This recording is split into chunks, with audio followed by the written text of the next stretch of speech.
Before we begin, I need you to understand something. What you are about to see, and more importantly, what you are about to hear, was never meant to leave the basement of the Blackwood Institute. We received these audio logs and journal entries from an anonymous source in 1999, right before the building was demolished. Legal authorities have advised us to destroy these tapes. They claim the events described here are scientifically impossible. They say Dr. Blackwood was just a madman. But after listening to 90 minutes of his private recordings, I am not so sure. If you are prone to nightmares, or if you are listening to this in the dark, I suggest you turn back now. Because once you know the truth about what lived in cell 402, you can never unknow it. You have been warned. Let's enter the madness. October 1895. That is the date stamped on the first brick laid for the Blackwood Asylum. It sits on the edge of the cliffs in northern Maine, a place where the fog never truly lifts. Locals avoid this place. They don't talk about it at the diner, and they certainly don't go near the fences.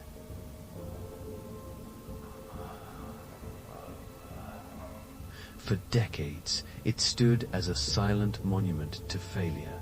But beneath the rotting wood and the shattered windows, something survived. While exploring the ruins for this documentary, our team found a heavy iron door concealed behind a collapsed bookshelf in the library. It wasn't on the blueprints. It wasn't on any map. It led down into a sub-basement that had been sealed airtight for over a century.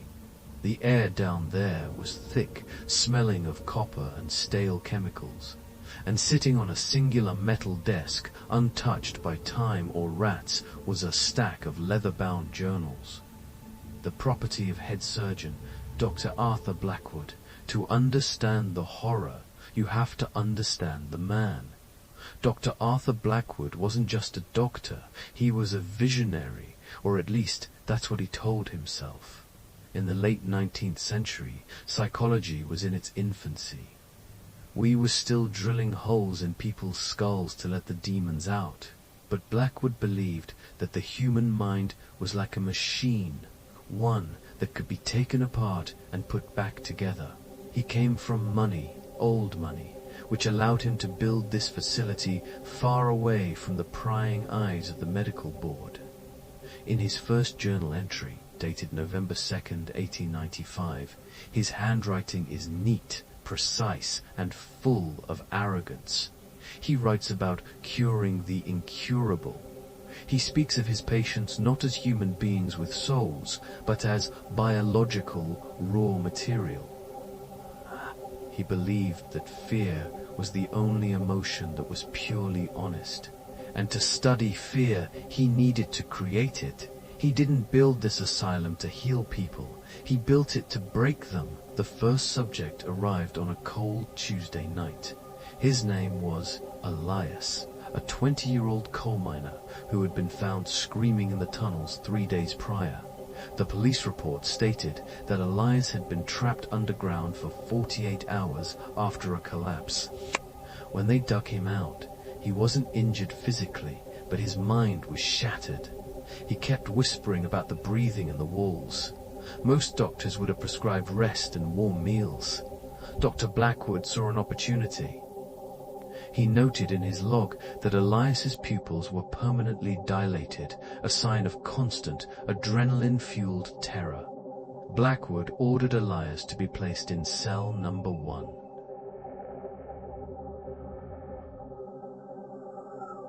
Every drop of water, every footstep, every scratch echoed like a gunshot. He wanted to see if he could sustain the boy's fear indefinitely. He wanted to know if fear could transform the body. And as we read through the logs of the first week, we see that Elias began to change. By the 4th day, Elias had stopped sleeping. The acoustic design of the cell was driving him to the brink. Blackwood wrote with a chilling detachment, "Subject displays extreme sensitivity to auditory stimuli. He claims the silence is too loud." Silent, so heavy it feels like weight on your chest. Blackwood decided to escalate the experiment. He introduced a mechanism into the ventilation system, a device that emitted a low-frequency hum barely audible to the human ear. It was a frequency known to cause unease and nausea. He played this sound for 24 hours straight. The nurses noted that Elias was pressing his hands against his ears until they bled, trying to stop the noise. But the noise wasn't coming from outside. The frequency resonates inside the skull. Blackwood was playing his brain like an instrument. This was the beginning of what Blackwood called the unraveling. He wasn't just torturing the boy, he was trying to force his brain to evolve, to handle the stress. By the 7th day, the screaming stopped. Not because Elias wasn't in pain, but because he no longer had the strength to scream. The audio recordings from this night are difficult to listen to. He isn't ranting or raving like a madman, he is weeping like a child. In a barely audible whisper recorded on the wax cylinders, you can hear him calling for his mother. He repeats, "Mama, make it stop, it's too loud," over and over again. But his mother was hundreds of miles away, and the only person listening was Dr. Blackwood. Blackwood notes this emotional breakdown not with pity, but with scientific curiosity. He writes, "Subject has regressed to an infantile state. The ego is dissolving. Now we can see what lies beneath." This is where the true horror lies. Not in the monsters under the bed, but in the cold, unfeeling observation of a man watching another human being slowly shatter into pieces. Not everyone in Blackwood Asylum was a monster. We found a secondary journal belonging to Mary Miller, a night nurse. Her entries provide a heartbreaking counter-narrative to Blackwood's cold logs. Mary writes about sneaking extra water to Elias when the doctor wasn't looking. She describes the guilt that ate away at her. "I am going to hell for this," she wrote on November 10th. "The boy looks at me with eyes that have seen the devil. He grabbed my wrist today. His skin was burning hot. He told me that he can hear the worms moving in the earth beneath the floorboards. He said they are hungry." Mary wanted to report Blackwood, to run to the town sheriff, but she was terrified. She needed the money for her own sick family. So she stayed. She watched, and she became a silent accomplice to the atrocity. Her guilt is palpable on every page, a reminder that evil thrives when good people stand by and do nothing. On the morning of November 12th, Elias changed. The weeping ceased. The begging stopped. When Blackwood entered the observation room, Elias was standing in the direct center of the cell, staring up at the ventilation shaft where the humming noise originated. He was smiling. Blackwood turned on the intercom and asked, "Subject 1, how are you feeling?" Elias didn't answer immediately. When he did speak, the voice that came out of his throat was not his own. It was deeper, guttural, grinding like stones against glass. He said, "We are listening, Doctor. We are finally listening." It sent a chill down even Blackwood's spine. The doctor quickly cut the audio feed, but the damage was done. Elias collapsed moments later, seizing violently on the concrete floor. He died within minutes, a stream of dark fluid leaking from his ears. The experiment was over, but the results were just beginning. The autopsy of Elias Vance revealed something that defied medical science. Dr. Blackwood performed the procedure himself, locking the doors to the morgue. His notes from that night are frantic, almost illegible. He wasn't looking for a cause of death. He knew the cause. He was looking for adaptation. Upon opening the skull, Blackwood found that the auditory nerves, the parts of the brain responsible for hearing, had not atrophied. They had grown. They had thickened and wrapped around the brainstem like ivy. It was a physical mutation caused by sheer, unadulterated terror. Elias hadn't just gone mad. His body had tried to evolve, to survive the sonic torture. Blackwood concluded that the human body, under enough stress, would force itself to change. He called this the metamorphosis of trauma. He didn't feel remorse for the boy's death. Instead, he felt validated. He had proven his theory. Now, he just needed stronger subjects. To push his research further, Blackwood needed a connection. He needed subjects who shared a bond deeper than blood. He found it in Sarah and Emily, 10-year-old twin sisters from a local orphanage. They were brought to the asylum under the pretense of specialized care for a mild respiratory illness. They were inseparable. The nurses described them as two halves of the same soul. If Sarah cried, Emily would cry. If Emily scraped her knee, Sarah would limp. They were innocent, pure, and completely unaware that they had just walked into a slaughterhouse. Blackwood wasn't interested in their lungs. He was interested in their bond. He wanted to know if pain could be transmitted without physical contact. He wanted to test the limits of telepathic trauma. On December 1st, 1895, he signed their admission papers. It was a death sentence signed in ink. The first step of the protocol was isolation. Blackwood separated the sisters. Sarah was placed in the West Wing, in a room flooded with constant, blinding white light. Emily was placed in the East Wing, in a room of total, suffocating darkness. They were miles apart within the massive complex. For the first time in their lives, they were alone. The panic was immediate. Sarah screamed for Emily until her voice gave out. Emily, in the dark! Scratched at the door until her fingernails broke. But Blackwood didn't interfere. He simply observed. He placed sensitive galvanic skin response sensors on both girls, primitive lie detectors of the time, to measure their stress levels. He wanted to see if a spike in fear in one sister would register in the other, despite the distance. He was looking for an invisible wire connecting them. And on the third night, the needles on the machines began to move in perfect synchronization. The phenomenon began subtly. The nurses noticed that the girls were sleeping in the exact same position, curled up facing north, despite being in different wings. Then, the movements became more specific.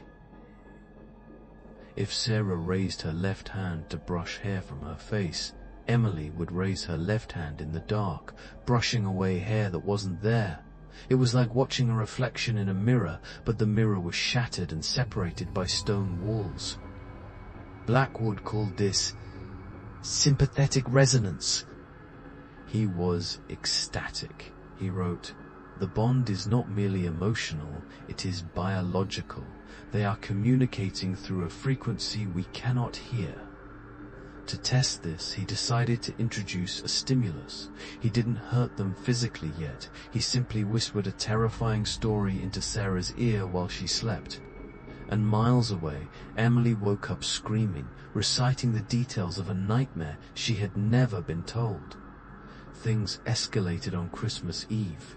Blackwood, abandoning all ethical pretense, decided to test physical sensation. He entered Sarah's room with a sterilized needle. He pricked the tip of her index finger. Sarah flinched and cried out in pain, a drop of blood welling up. At that exact second, in the East Wing, Nurse Mary dropped her lantern. She rushed to Emily's side. Emily was clutching her index finger, crying in agony. When Mary examined her hand, there was no wound, no blood. But a small red dot had appeared on her skin in the exact same spot where Sarah had been pricked. It was phantom pain made manifest. Blackwood had proven that pain could travel through the ether. But instead of stopping, he wondered, if a pinprick could travel, what about a cut? What about a break? What about death? The experiment was no longer about connection. It was about how much of one sister he could destroy before the other one broke. By January, Sarah had gone catatonic. She stopped reacting to the white light. She stopped eating. She simply sat on her cot, staring into a space that didn't exist. She had retreated somewhere deep inside her own mind, where Blackwood couldn't reach her. Emily, conversely, became hysterical. She began to speak in a language that sounded like gibberish, random syllables strung together. But when Blackwood recorded it and slowed it down, he realized she wasn't speaking gibberish. She was describing the room Sarah was in. She was describing the doctor's tie. She was describing the scalpel in his pocket. Emily was seeing through Sarah's eyes. The walls had dissolved. The twins were no longer two people. They were one consciousness occupying two spaces. Blackwood noted, "They have entered the void," a place where the physical laws of the universe do not apply. He prepared for the final stage. He called it the severing. Blackwood's final question was simple and cruel. If one twin dies, does the other die too? Or does the soul transfer? Does the survivor carry the ghost of the departed? On a snowy night in February, he prepared a lethal injection of morphine. He chose Sarah as the primary subject. He reasoned that she was already gone mentally, a husk. He walked into the white room. The air was heavy, charged with static electricity. As he brought the needle to Sarah's arm, the lights in the entire asylum flickered and died. For a moment in the pitch blackness, Blackwood heard a voice. It didn't come from Sarah. It didn't come from Emily. It came from everywhere at once. It said, "We are still here." And then the screaming began. Not from the girls, but from the walls themselves. The events of that night were scrubbed from the official records, but Dr. Blackwood's personal audio log survived. In the tape, you don't hear a medical procedure. You hear chaos. The moment the lights died, the sound of shattering glass pierced the room. It was slapped away by an invisible force with enough violence to embed shards of glass into the stone wall. Blackwood is heard scrambling backward, knocking over a tray of instruments. He yells, "Who is there? Show yourself!" But the only response is a low, guttural vibration that shakes the microphone. It sounds like a growl, but mechanical. In the darkness, Sarah didn't die. She stood up. The nurses outside the door reported seeing a violet light leaking from the keyhole, a color that shouldn't exist in a gaslit era. When the auxiliary power finally kicked in minutes later, the room was destroyed. The bed frame was twisted like a pretzel. And Sarah was sitting calmly in the wreckage, humming a lullaby. The connection had not been severed, it had been hijacked. Across the asylum, in the East Wing, Emily was found in the exact same state as Sarah. Both girls had stopped speaking English. They were communicating in a series of clicks and high-pitched whistles, mimicking the language of insects or bats. Blackwood realized with horror that the girls were no longer two separate individuals. They were acting as a single organism, a hive mind. If Sarah turned her head left, Emily turned hers left instantly, miles away. But worse than that was their gaze. When Blackwood looked into Sarah's eyes, he noted in his journal, "There is no child in there. I am looking at something ancient, something that was waiting for a door to open." He had drilled a hole into the wall of reality to see what was on the other side, and now something was looking back at him through the eyes of two 10-year-old girls. The experiment was officially a failure, but the nightmare was a resounding success. Fear is contagious.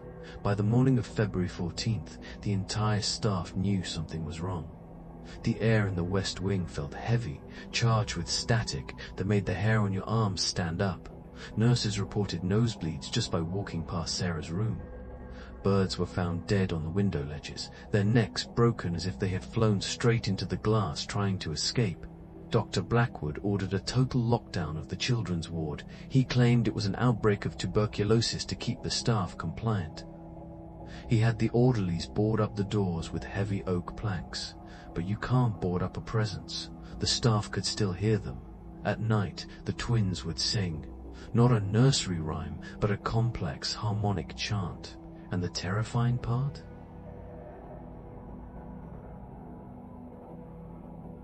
The madness was spreading like a virus, moving from mind to mind, infecting the entire building. We often focus on the patients in these stories, but the staff were victims too. Working in Blackwood Asylum during the twin incidents was a death sentence for one's sanity.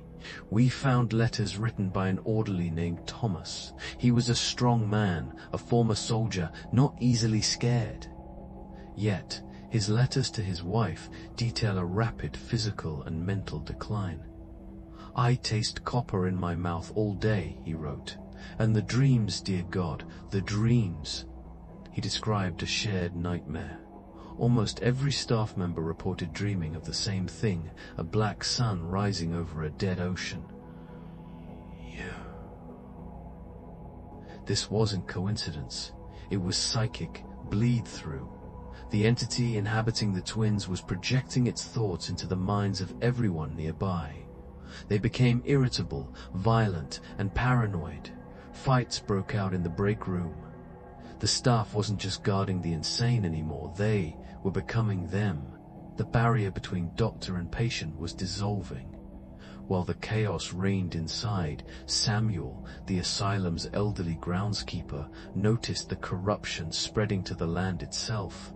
The soil around the west wing had turned grey and ash-like. Nothing would grow there, but it was what he found under the soil that terrified him.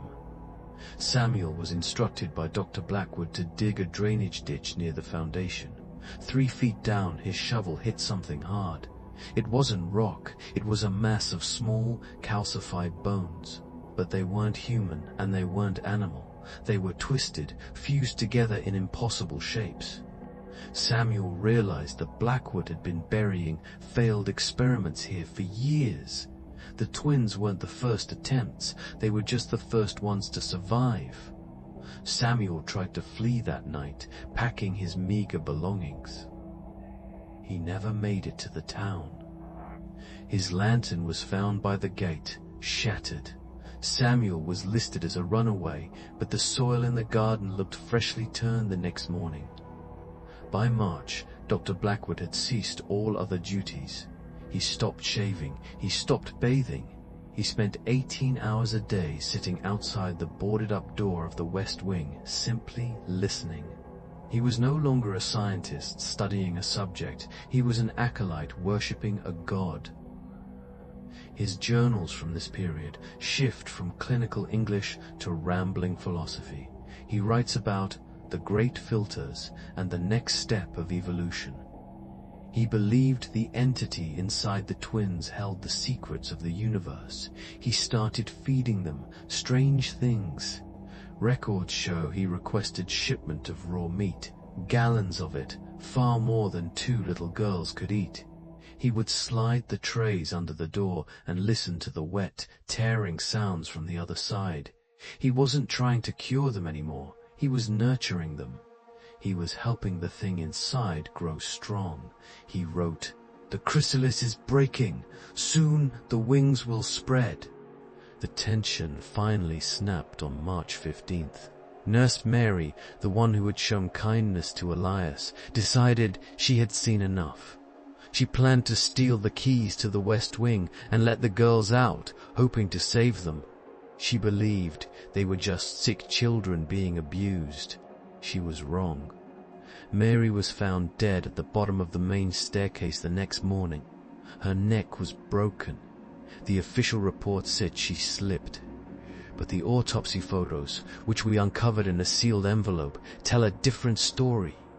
There were handprints on her throat. Massive, bruised handprints that were far too large to belong to Dr. Blackwood and certainly too large for any human staff member. It looked as if she had been strangled by a giant before being thrown. This was the first blood spilled on the asylum floor, but the entity had tasted violence now. And violence is an addiction. Following Mary's death, A psychic shockwave hit the general population of the asylum. The sympathetic resonance that started with the twins was now affecting all 300 patients. On March 16th, at exactly 3:00 a.m., the witching hour, every single patient in the facility woke up screaming. It wasn't a riot for freedom, it was a riot of terror. They weren't attacking the guards to escape, they were attacking them because they saw the guards as monsters.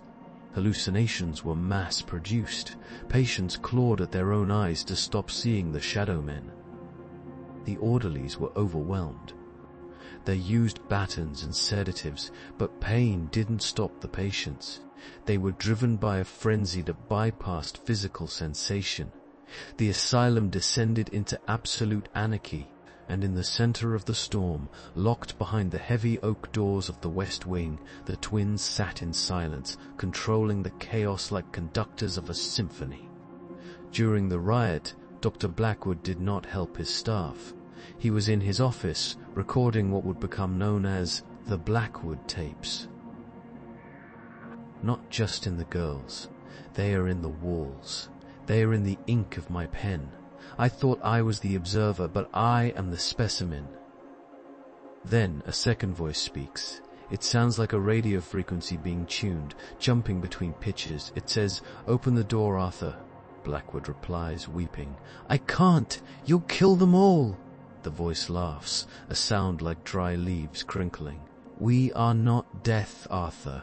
We are eternity." This recording proves that Blackwood was in direct communication with the entity. He wasn't insane, he was negotiating. The screams from the asylum were loud enough to be heard in the town below. The local sheriff, overwhelmed, called for state assistance. "Enter! Detective Silas Greaves."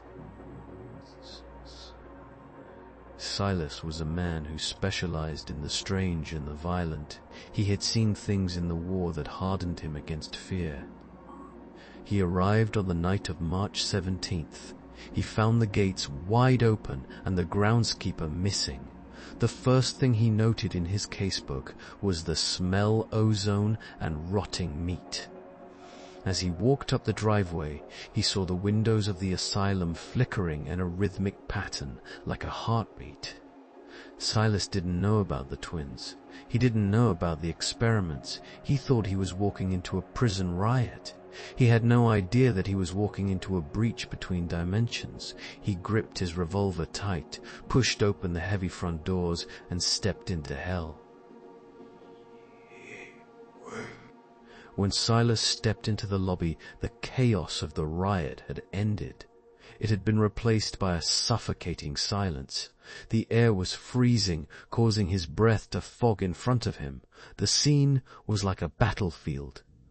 Furniture was smashed. Patient files littered the floor like snow, and there were smears of blood leading toward the main corridor. But there were no bodies. Not a single patient or orderly could be seen. It was as if the building itself had swallowed them whole. Silas drew his revolver. The silence was broken only by a rhythmic, dripping sound coming from the ceiling. He looked up and saw a dark, viscous liquid seeping through the plaster. It wasn't water, it was too thick. He realized with a jolt that the horror wasn't over, it was just waiting for an audience. He began to move deeper into the facility, following the trail of destruction. In the administrative office, Silas found the first survivor. A young nurse no older than 20 was curled into a ball under a heavy oak desk. She was catatonic, rocking back and forth. When Silas shone his light on her, she didn't scream. She just whispered one word over and over, "Hungry." Silas tried to get information from her. "Where is Dr. Blackwood? Where are the patients?" She finally looked at him, her eyes wide with a madness that mirrored what he had seen in the war. "The doctor opened the door," she choked out. "He fed them. And now they are hunting."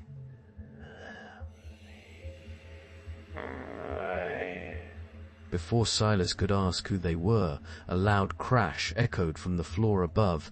The nurse shoved him away, screaming, "They heard you! Hide!" Silas realized this wasn't a rescue mission anymore. It was a hunt, and he was the prey. Silas moved toward the stairs, weapon raised. The temperature dropped another 10 degrees. At the end of the second-floor corridor, he saw it. It looked like a man, but it was wrong. It was too tall, its limbs too long, and it was darker than the surrounding shadows, like a void cut into the air. This was one of the shadow men the staff had dreamed about. It didn't walk, it glided.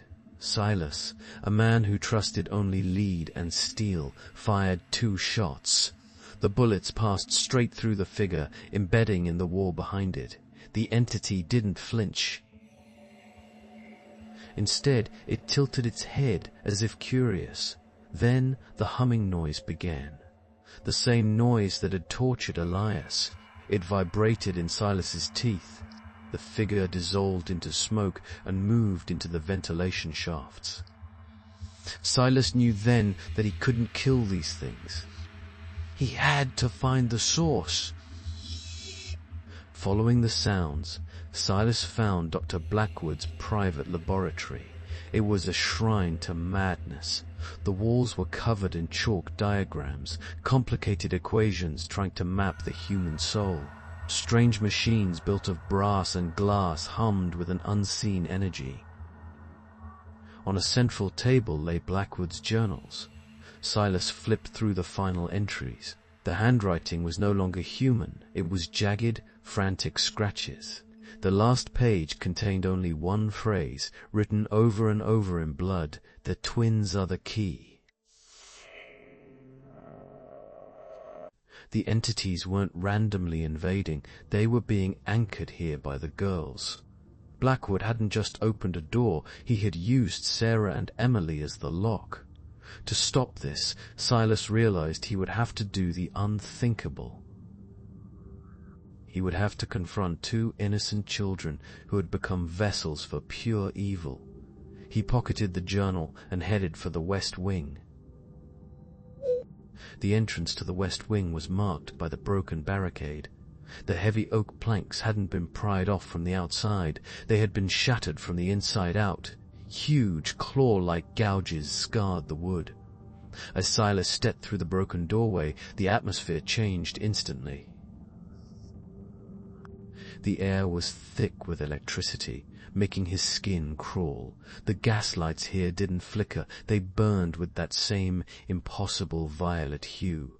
The walls were damp, covered in a black, mold-like substance that seemed to pulse. This was no longer a hospital. It was a nest. Silas could hear the twins singing again, their voices echoing from the far end of the hall. The song was beautiful, hypnotic, and utterly terrifying. It was a siren call, luring him deeper into the belly of the beast.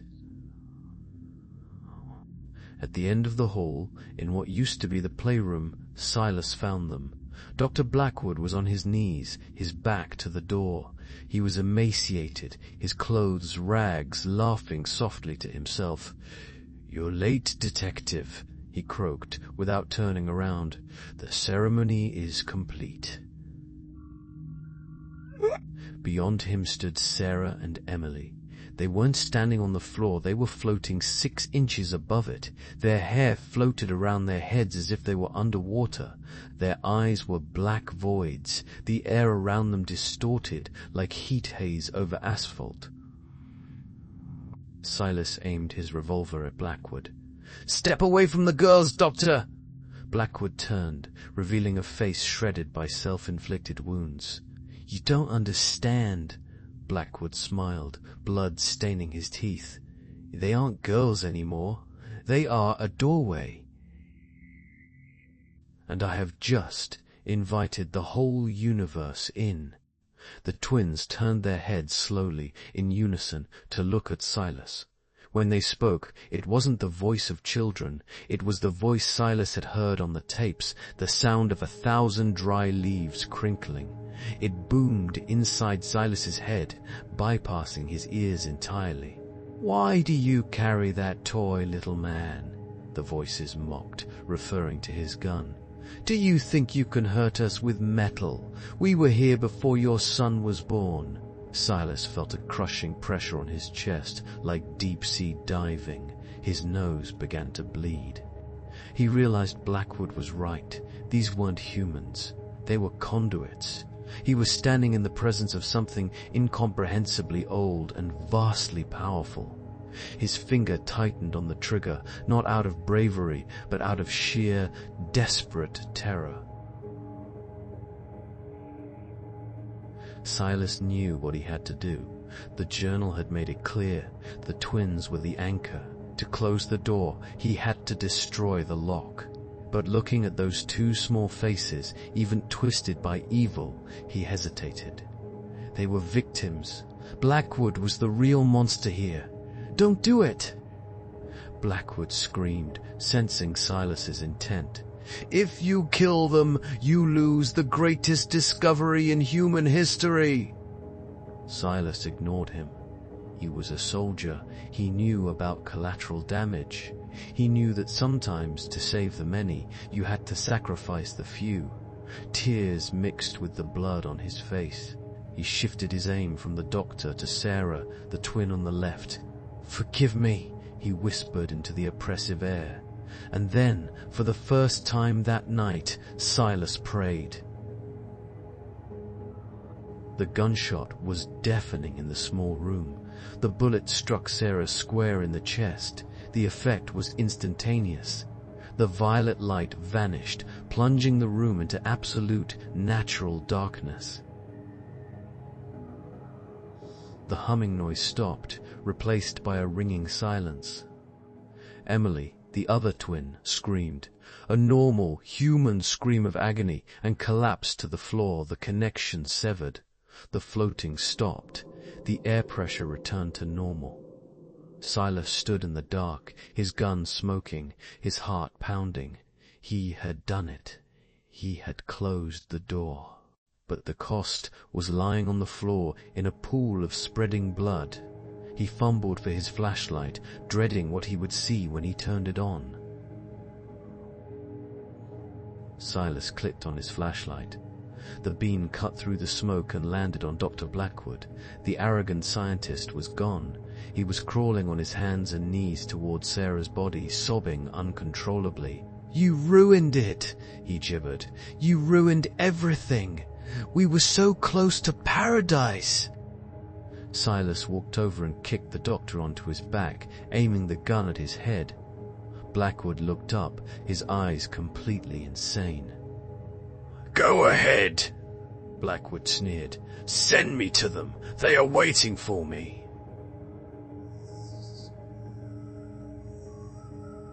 Instead, he pistol-whipped Blackwood unconscious. He checked Emily. She was alive, catatonic again, but alive.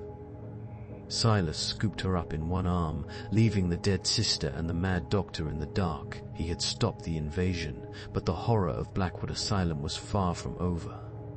The walk back to the main entrance felt longer than the journey in. The silence in the West Wing was heavy, pressing against Silas's eardrums. It wasn't the peaceful silence of an empty room, it was the holding breath silence of a predator waiting to strike. Emily was dead weight on his shoulder, her breathing shallow and ragged. Every shadow seemed to stretch toward them. Silas kept his revolver drawn, checking every corner. The violet light was gone, but the walls still looked wrong. The mold seemed to be drying up and flaking off like dead skin. The asylum felt like a beast that had been mortally wounded. It wasn't attacking anymore, but it was dying, and a dying animal is dangerous. Silas knew he had to get out before the shock wore off, not just for the girl, but for himself. His hands were shaking, the adrenaline crash hitting him hard. He had just shot a child. Hero or not, that stain doesn't wash off. As they reached the junction connecting the West Wing to the main building, Silas noticed the residue of the ritual. The portal was closed, but the energy hadn't fully dissipated. It lingered like smoke after a fire. Objects in the hallway. A wheelchair, a metal tray were hovering an inch off the ground, vibrating. The air tasted of ozone and copper. Silas walked through a patch of cold air so intense that frost formed on his coat instantly.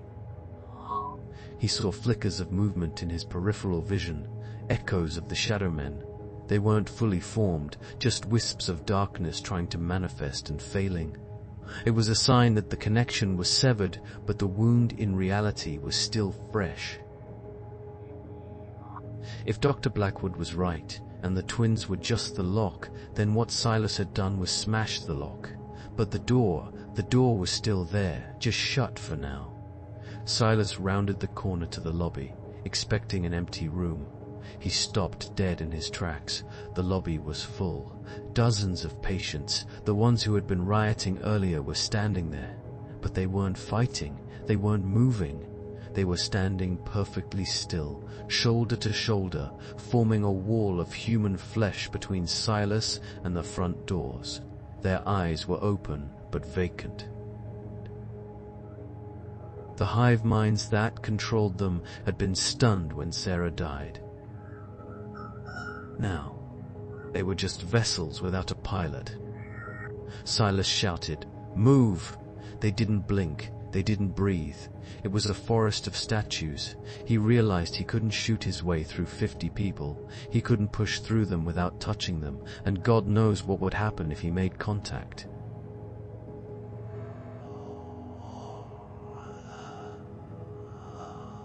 He had to find another way out. There was only one other way out of the Blackwood Institute, the coal delivery tunnels. They ran beneath the sub-basement and emptied out near the cliff edge. Silas hated the idea of going underground, closer to where Elias had been found, but he had no choice. He backtracked to the service closet and pried open the rusted iron hatch. The smell of sulfur and rot billowed up, thick enough to chew. He lowered Emily down first, then climbed into the darkness. The tunnels were cramped, lined with dripping pipes that hissed like snakes. The heat was oppressive. It felt like climbing down the throat of the building. With every step, his boots squelched in mud that was far too sticky to be just dirt.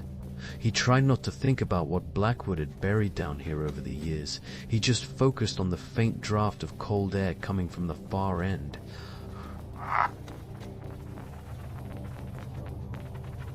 While Silas navigated the tunnels, something was happening back in the West Wing. We know this because of the final entry in Blackwood's journal, which was found elsewhere. Silas had left the doctor unconscious, a broken heap on the floor.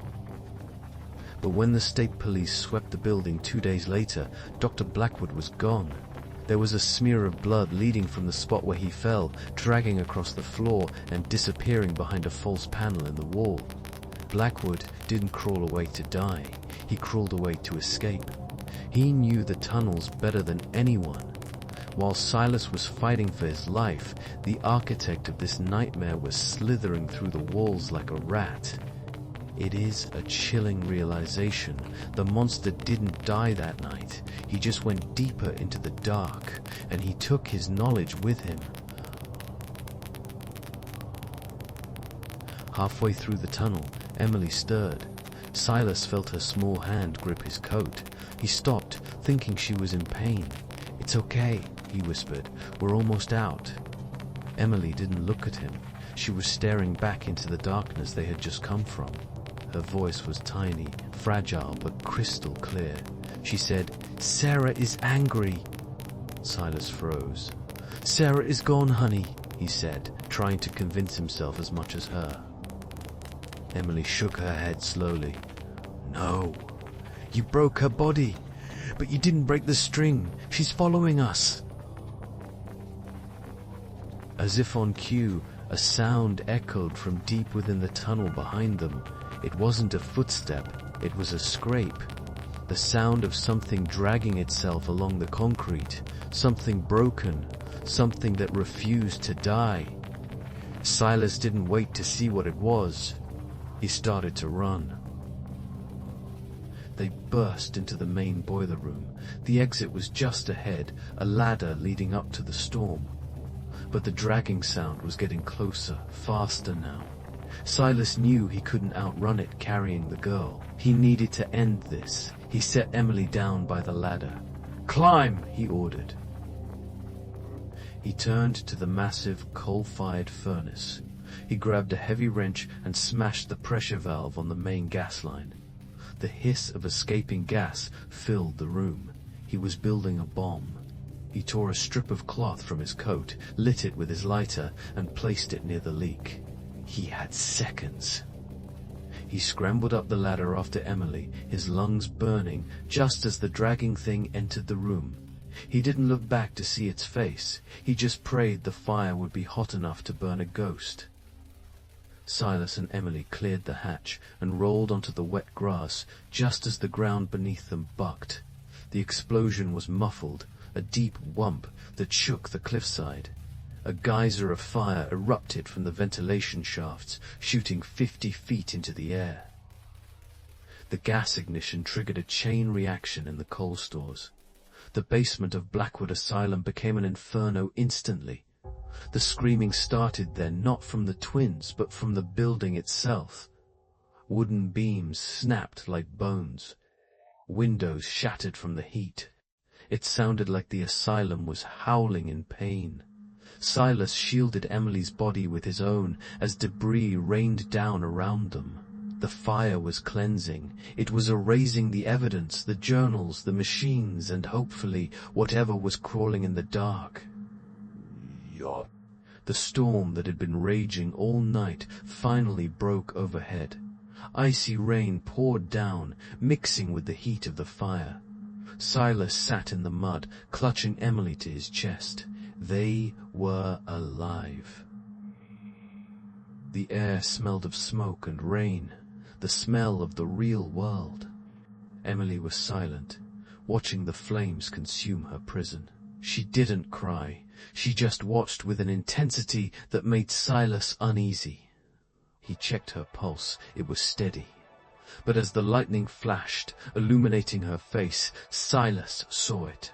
For a fraction of a second, her left eye, the eye that corresponded to Sarah's side, twitched. A small, involuntary spasm. It was a reminder. You can close a door, you can burn down the house, but you can never truly leave a place like Blackwood. It stays with you. It lives in your blood. By dawn, the Blackwood Institute was a smoking skeleton.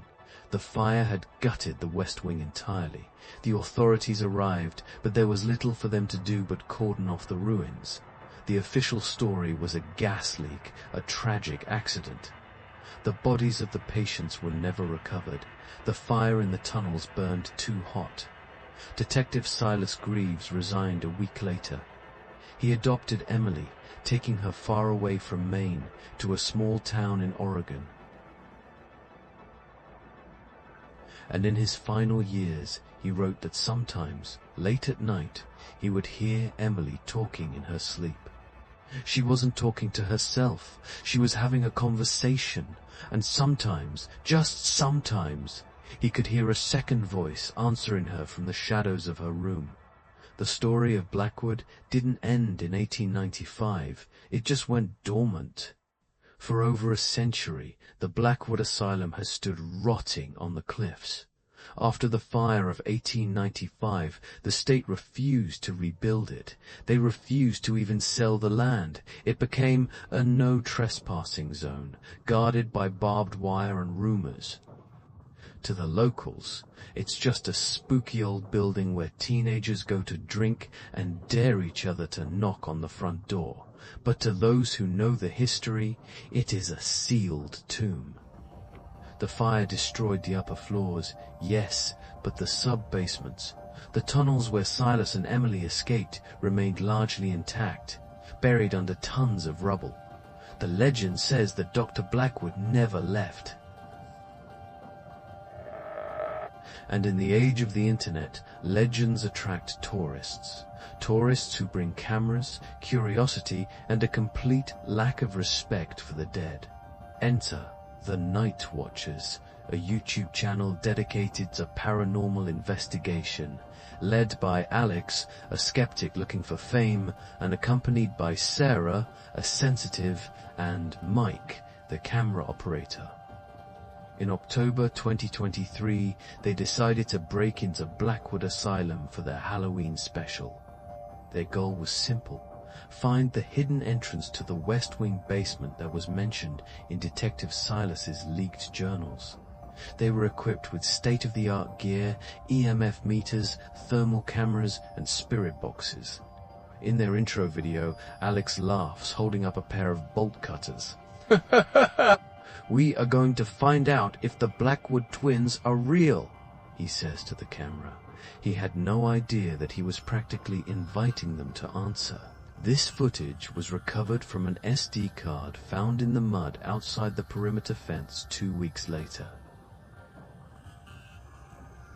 The footage begins at 11 p.m.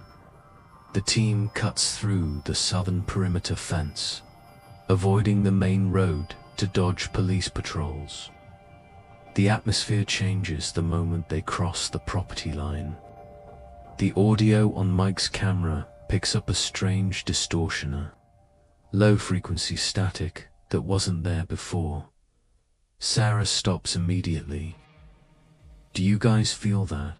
she whispers. "The air. It feels heavy." Alex dismisses it as nerves. "It's just an old building, Sarah. Don't psych yourself out." They trek through the overgrown woods, their flashlights cutting through the mist. As the skeletal remains of the asylum loom out of the fog, the camera glitches violently. It's a brief artifact, a tear in the digital image. But if you pause it, frame by frame, the glitch looks suspiciously like a face. A face with two hollow black eyes. Inside, the asylum is a mix of history and vandalism.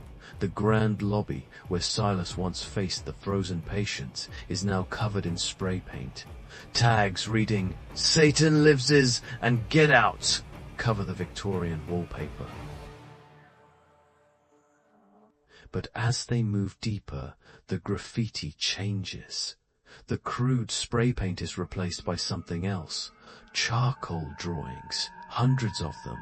They are sketched directly onto the plaster, and they all depict the same thing: two girls holding hands, surrounded by a circle of eyes. Alex shines his light on them. "Look at this," he says. "Someone has a lot of free time."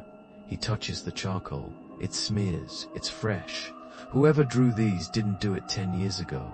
They did it today. The team realizes they might not be alone in the building. But instead of leaving, they press on.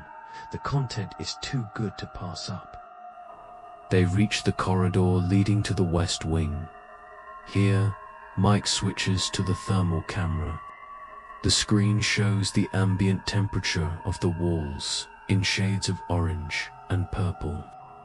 But right in the middle of the hallway, there is an anomaly.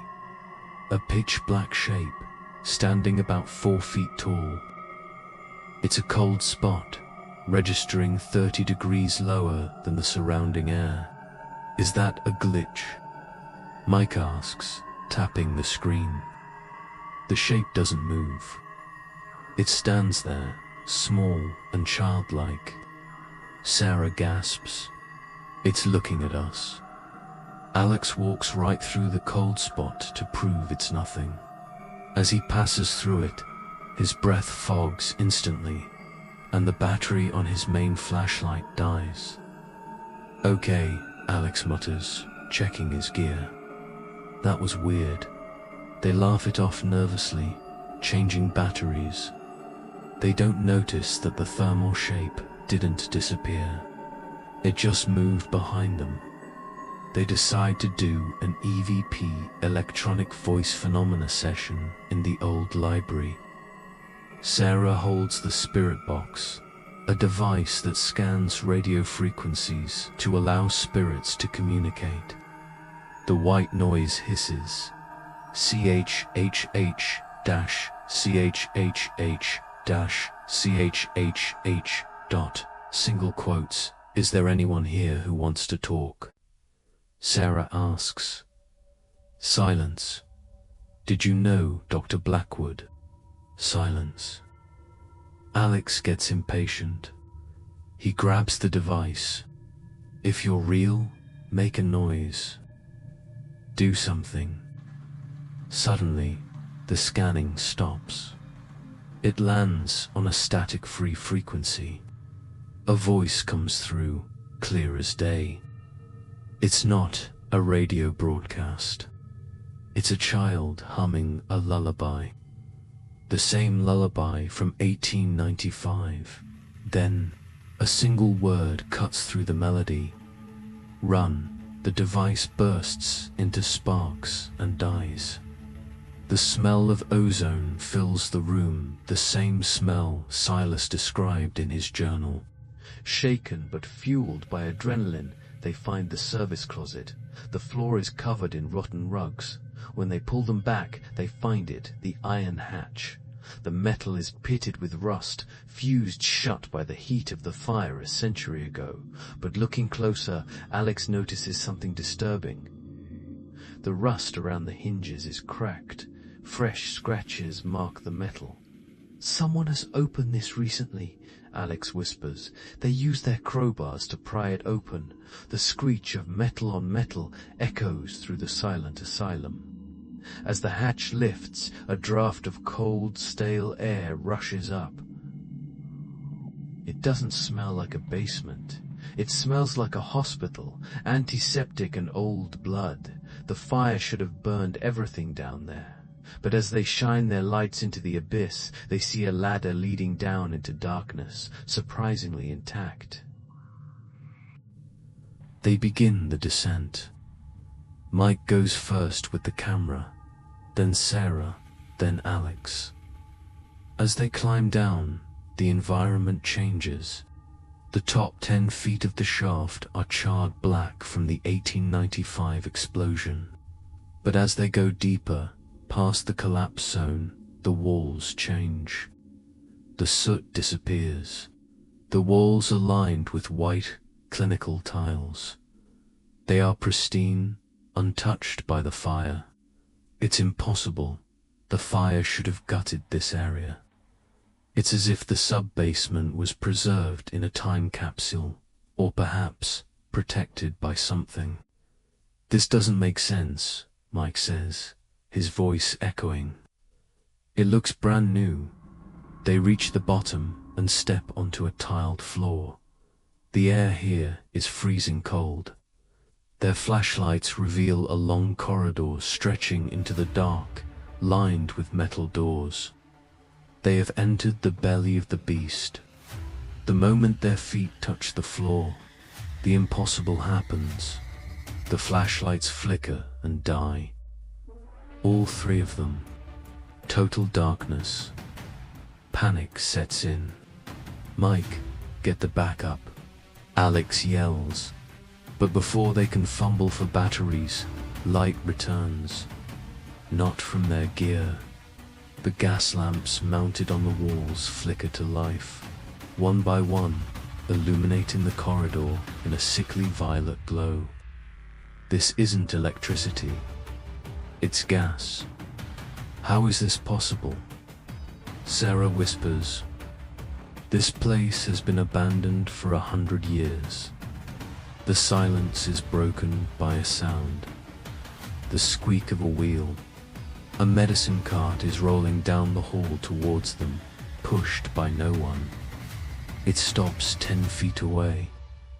On the tray sits a fresh, gleaming surgical scalpel. They aren't just in a basement. They have walked into a memory. They try to climb back up the ladder, but the hatch is gone. Where the ladder was, there is now a solid brick wall. They are trapped. The only way is forward. They walk down the violet-lit hall, passing doors. Sarah stops at room 402.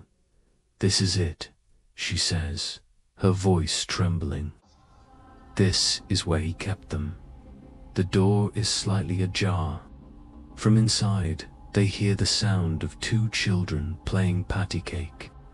Clap, clap, clap. It's a rhythmic, wet sound. Mike raises the camera. The LCD screen is glitching, showing code and dates. 1895, 1950, 2023. Time is fluid here. Alex kicks the door open, desperate to confront whatever is playing tricks on them. But the room is empty, except for two chairs in the center. And on the chairs, sitting upright, are two modern skeletons wearing Night Watchers t-shirts. Their own t-shirts. Panic isn't rational. It's instinctual. Alex stares at the skeleton. It's wearing his vest. It's wearing his watch. The battery on the skeleton's watch is dead. The glass cracked. "This is a prank," Alex yells, his voice cracking. "Someone set this up." He grabs the skeleton to shake it, to prove it's fake. As soon as he touches the bone, a shockwave hits the room. The camera audio peaks with a high-pitched screech. Mike yells, "Don't touch it." But it's too late. The room flashes strobe light effect. 1 second, it's the ruined room of 2023. The next, it's the pristine hospital room of 1895. They are flickering between time.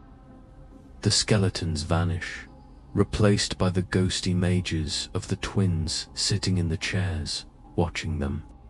The paradox has been triggered. They haven't just found bodies, they have found their own inevitable future. And the future looks dead. The lights die again. This time, the darkness feels physical, like thick water filling the hallway. The hallway stretches out infinitely in both directions, identical doors repeating forever. The layout of the basement has changed. It's no longer a building, it's a labyrinth. He is alone. The entity knows that fear is most potent in isolation. Mike runs, his breathing ragged in the microphone. "Guys, answer me," he yells. But the only response is the sound of doors opening and closing on their own. Slam, slam, slam, getting closer to him. He isn't the hunter anymore. He is the mouse in a maze that shifts with every step. Mike stops running to catch his breath. He thinks he hears footsteps behind him. He shines his flashlight, nothing. Just empty tiles. But his camera, a high-end spectral modification, picks up what the human eye filters out.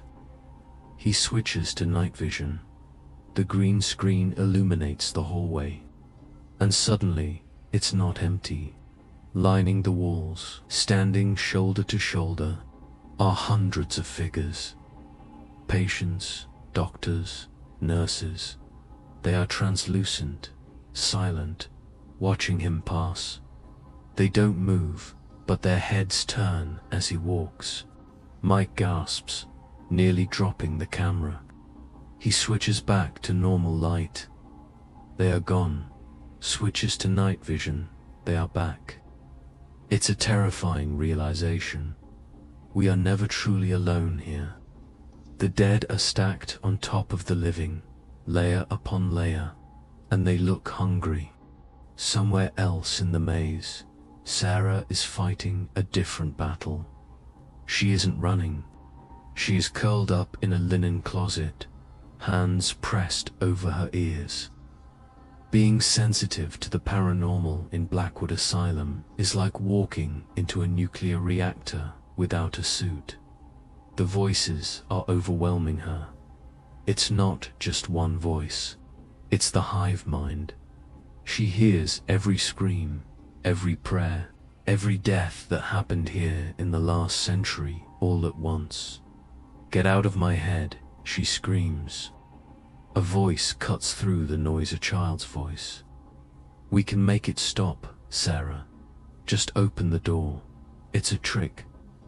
The entity wants a vessel. It needs permission to enter. Sarah squeezes her eyes shut, reciting the Lord's Prayer, but the words get jumbled in her mouth. She starts reciting nursery rhymes instead. Her mind is fracturing.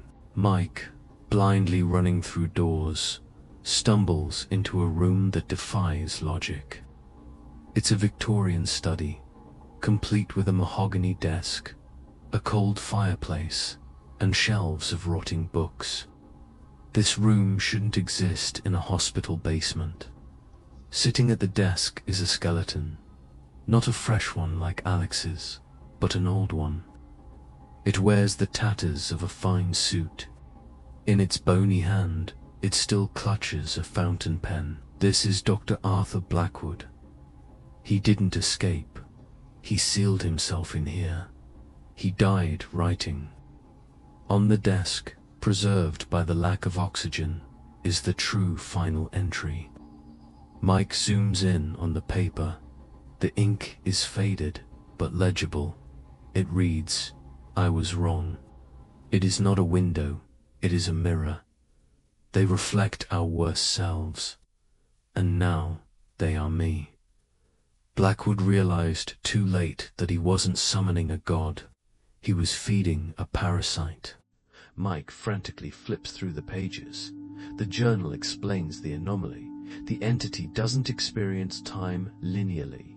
To it, 1895 and 2023 are happening at the exact same moment.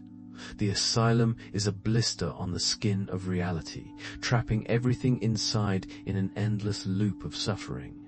The fire didn't cleanse it, it just reset the clock. And by entering the basement, the night watchers have inserted themselves into the cycle. The skeletons they found weren't a warning, they were a receipt. They have died here before, they have died here 1,000 times. And each time, the entity feeds on their terror to sustain itself. Mike realizes the only way to break the loop isn't to run, it's to destroy the anchor. But the twins are gone. What is the anchor now? He looks at the camera lens.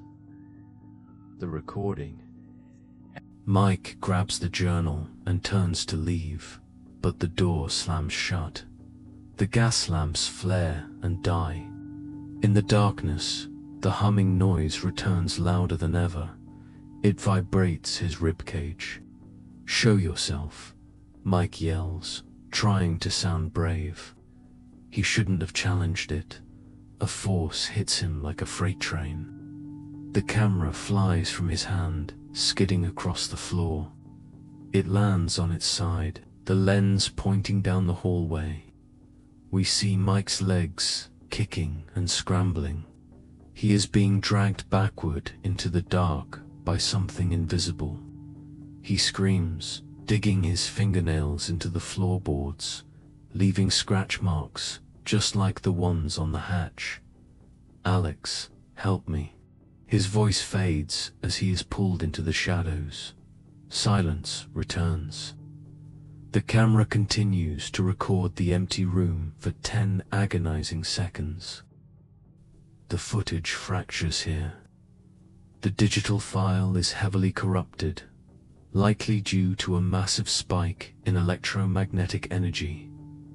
We see flashes, subliminal images embedded in the static. A frame of the twins holding hands. A frame of Dr. Blackwood laughing. A frame of the asylum burning.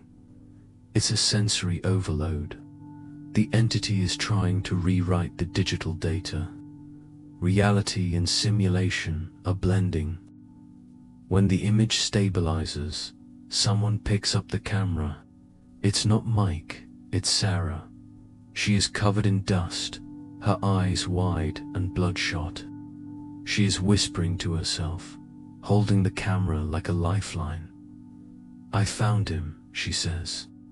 "I found Alex, but he won't wake up." She pans the camera to the corner of the room. A figure is standing there, facing the wall.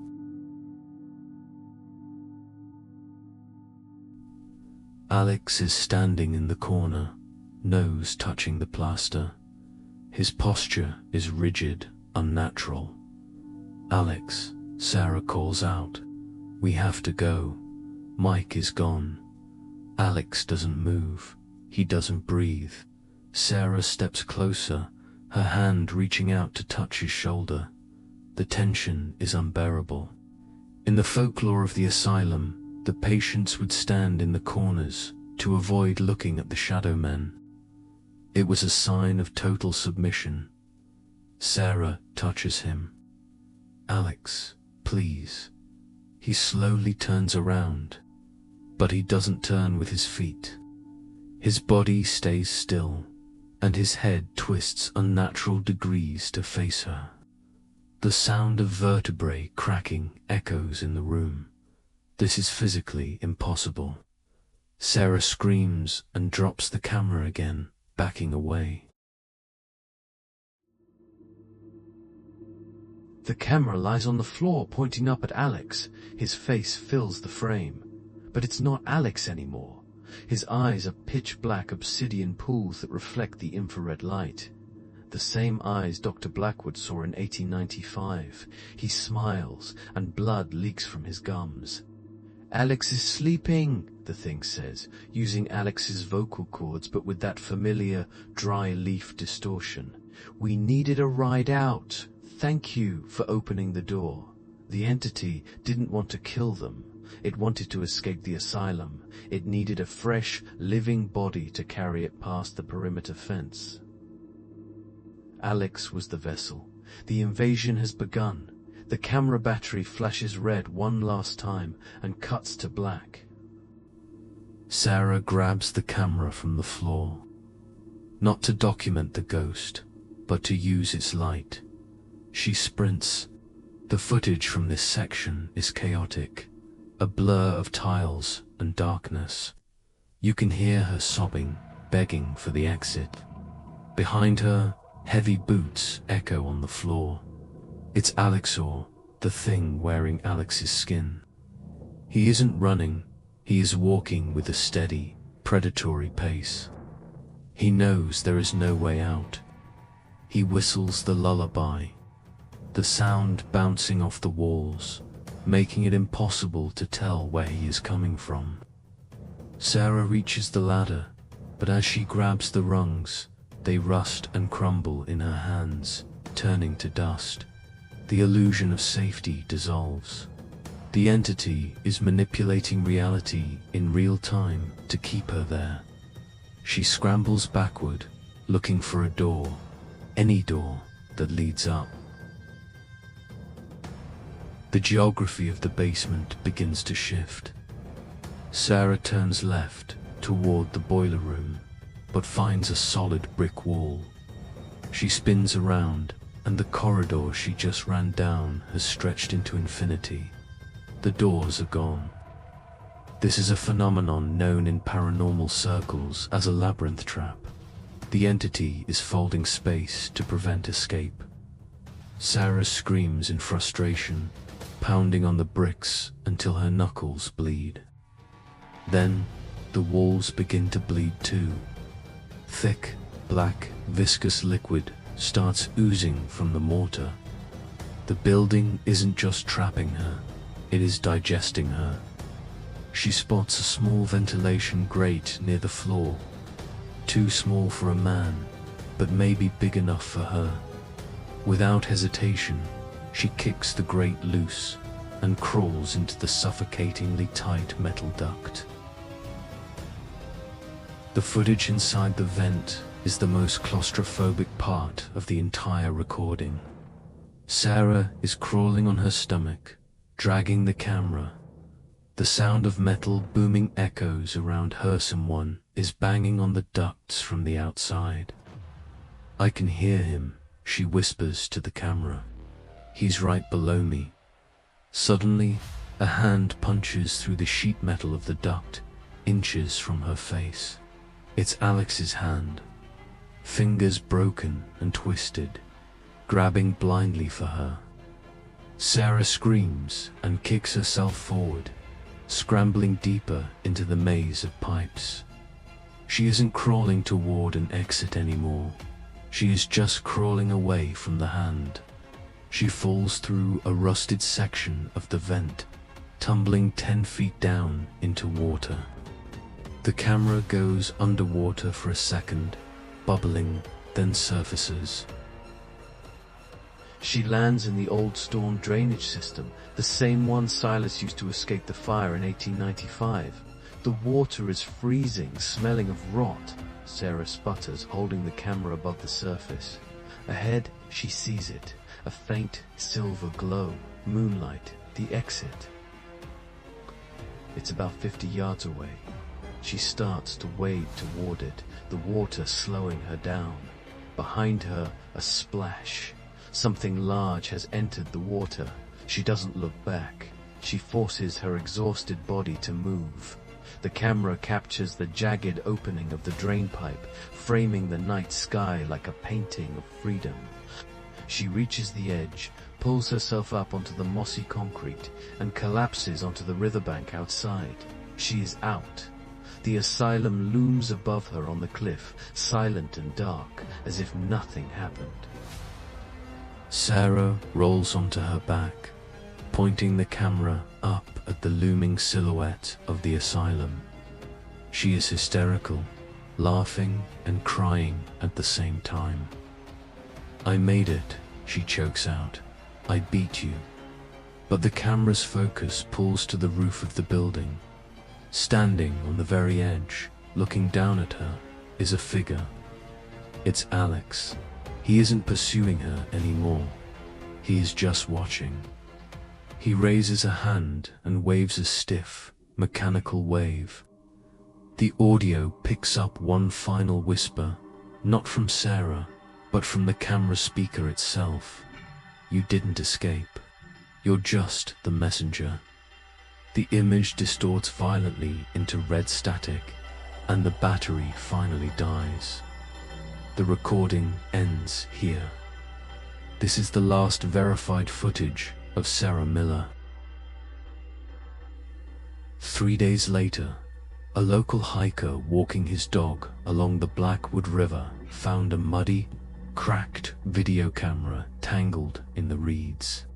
He turned it over to the local sheriff's department, thinking it belonged to a tourist who slipped. When the authorities reviewed the SD card, the case was immediately escalated to the state police. The footage you just saw was analyzed by forensic experts. They confirmed that the video has not been edited or altered. The timestamps are consistent.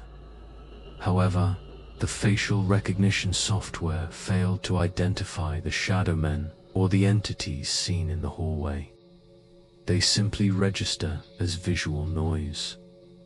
The police launched a massive search and rescue operation for the 3 missing YouTubers: Alex, Mike, and Sarah. What they found and what they didn't find is even more disturbing than the footage itself. The search lasted for 2 weeks. Cadaver dogs were brought in to sniff out remains. They alerted multiple times near the asylum's foundation, but whenever the police dug, they found nothing but ash and old animal bones. Mike and Alex were never found. Their equipment, their backpacks, even their van parked on the road.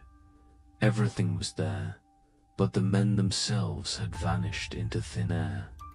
It is as if the asylum swallowed them whole, just like it did the patients in 1895.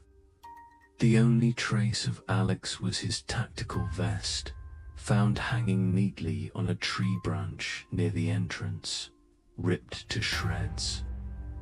The DNA found on the vest didn't belong to a bear or a wolf. It belonged to Alex, ... and something else. An unknown organic compound that matched the residue found in Dr. Blackwood's old lab. On November 2nd, a highway patrol unit reported a pedestrian walking in the middle of Route 9, 20 miles from the asylum. It was Sarah. The dashcam footage shows her walking barefoot on the asphalt, staring straight ahead. Her clothes were torn and covered in black sludge. When the officer approached her, she didn't respond to her name. She didn't blink. She was completely catatonic. They took her to the county hospital, where she was treated for hypothermia and severe malnutrition. But physically, she was unharmed. The doctors, however, noticed something strange. Her eyes. Her pupils were blown wide, unresponsive to light, and when she slept, the EEG machines monitoring her brain activity showed something impossible. Her brain wasn't resting. It was firing on all cylinders, mimicking the pattern of someone who is screaming in terror, even though she was silent. Sarah was institutionalized at the St. Jude Psychiatric Facility. She has never spoken a word about what happened that night. She spends her days sitting in a chair, staring at the wall. But the staff at St. Jude have reported unsettling occurrences near her room. Lights flicker when they bring her food. Radios tuned to static. And sometimes, at night, the nurses hear her talking. She isn't talking to herself. She is speaking in two distinct voices. One is her own. The other is a deep, dry whisper. She holds conversations with an invisible partner. The cycle has completed itself.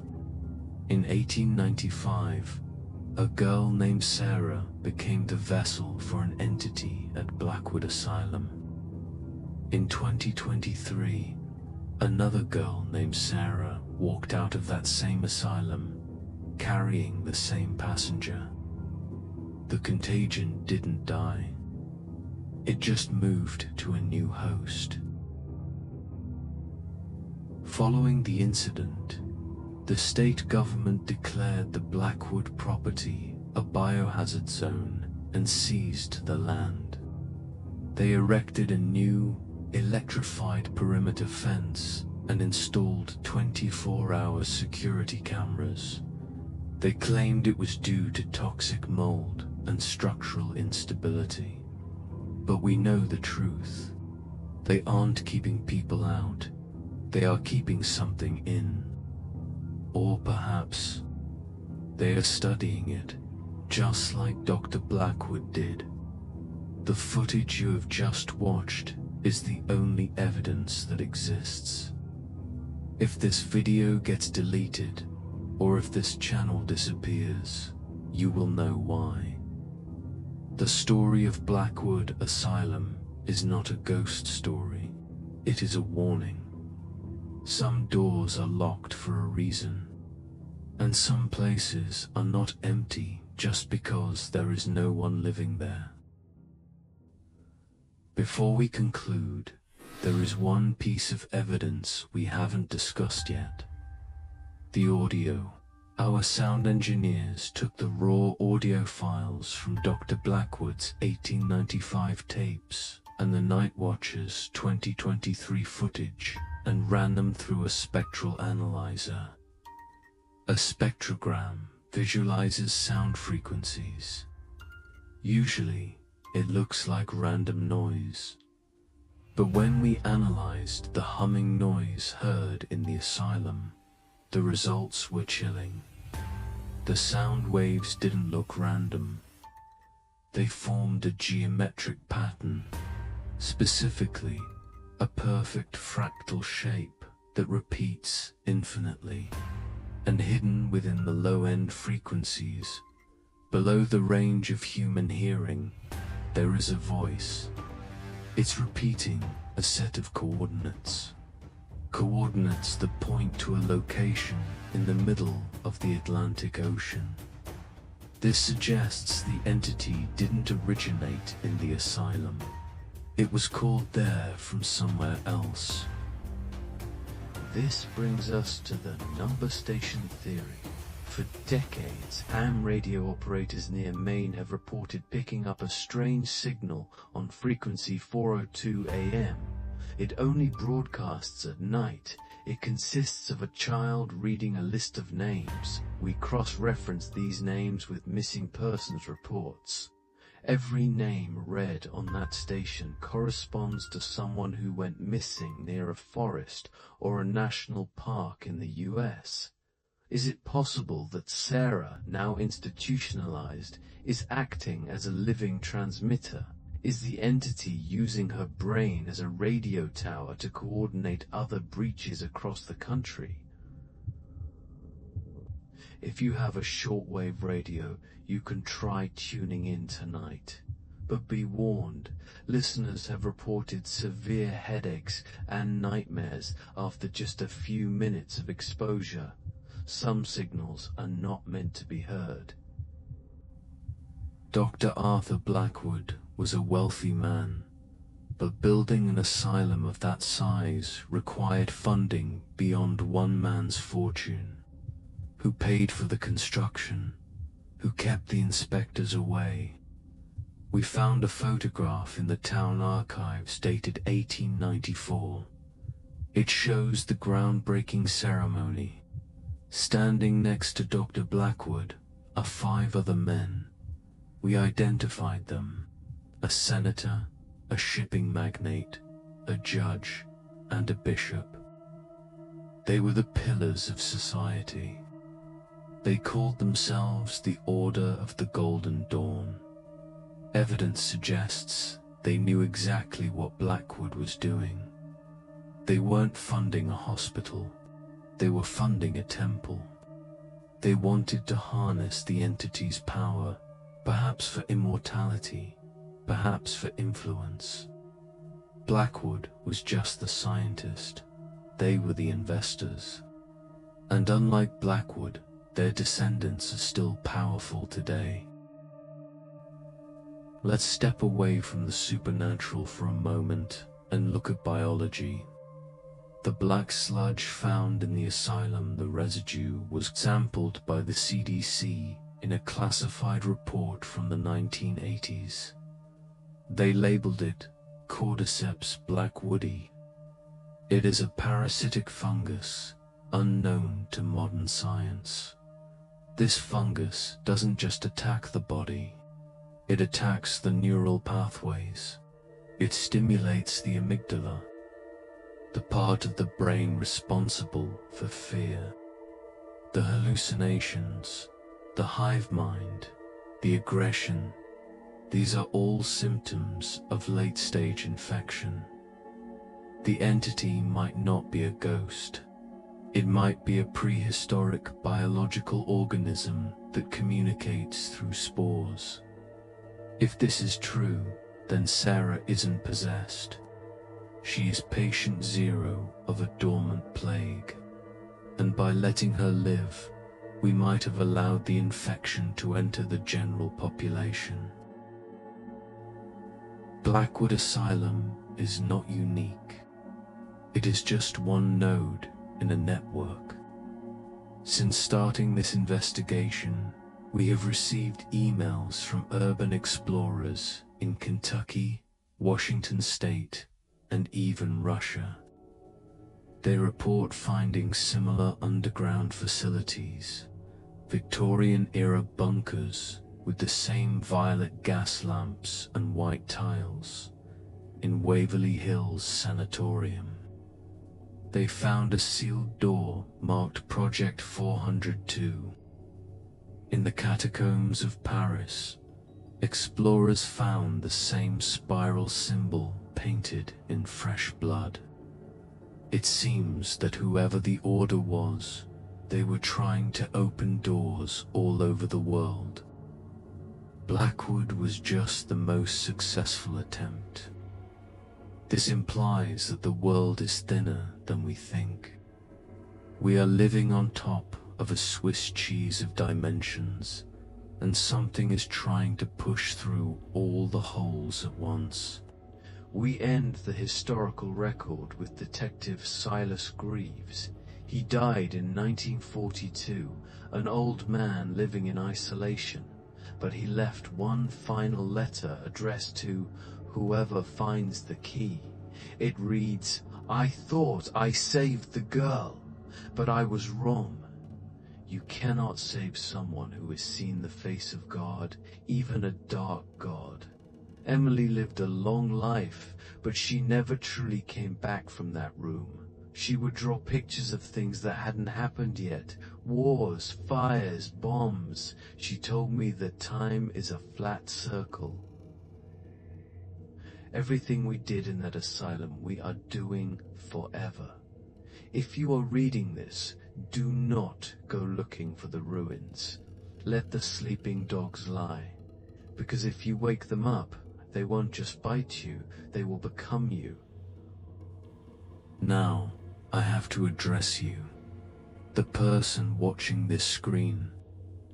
Throughout this documentary, we have shown you symbols, played you audio frequencies, and shown you images of the entity. In the world of memetic hazards, an idea can be a virus. By watching this video, you have observed the Blackwood anomaly. And in quantum mechanics, the act of observation changes the subject. You are now connected to this story. You might find yourself dreaming of a violet light tonight. You might hear a humming noise in your quiet room. Do not be alarmed. It's just your brain processing the data. Or ... It's a sign that the door has been cracked open just a little bit wider. We constructed this video not just as a documentary, but as a test, to see who is sensitive, to see who they notice. If you want to ensure your safety, follow these protocols. 1. Do not attempt to visit the coordinates of the Blackwood Asylum in Maine. The security there is authorized to use lethal force, and that is for your own good. 2. If you hear a scratching sound in your walls, do not investigate. Turn up the radio. Ignore it. Acknowledgement gives it power. 3. If you see a figure standing in the corner of your room during sleep paralysis, do not look at its face. Close your eyes and wait for morning. And finally, share this information. The only way to dilute the curse is to spread it. The more people who know, the less concentrated the energy becomes on any single individual. You are safer in a crowd. The Blackwood files are vast. We have only scratched the surface of the anomalies hidden in the dark corners of history. We recently received a new cache of documents regarding a deep-sea drilling operation in 1960 that went silent. They claim to have drilled into a pocket of air at the bottom of the Mariana Trench. The audio they recovered sounds suspiciously like the twins chanting. We are currently decoding these files. If you want to join us as we descend into the abyss for our next investigation, you know what to do. The ocean is deep, and unlike the asylum, there are no walls to hold the monsters in. Prepare yourself. The next file will make Blackwood look like a fairy tale. We end where we began, with a warning. The story of Dr. Blackwood, Silas, Sarah, and the twins is a tragedy of curiosity. They all wanted to know what was on the other side. They all paid the price. Curiosity is human nature. It is why you clicked on this video. It is why you watched for 90 minutes. You want to see the monster, But remember, while you are staring into the screen, looking for the ghosts in the pixels, something might be standing behind you, looking at your reflection in the glass. Don't turn around, just let the video end. We will see you in the next file. Until then, keep the lights on.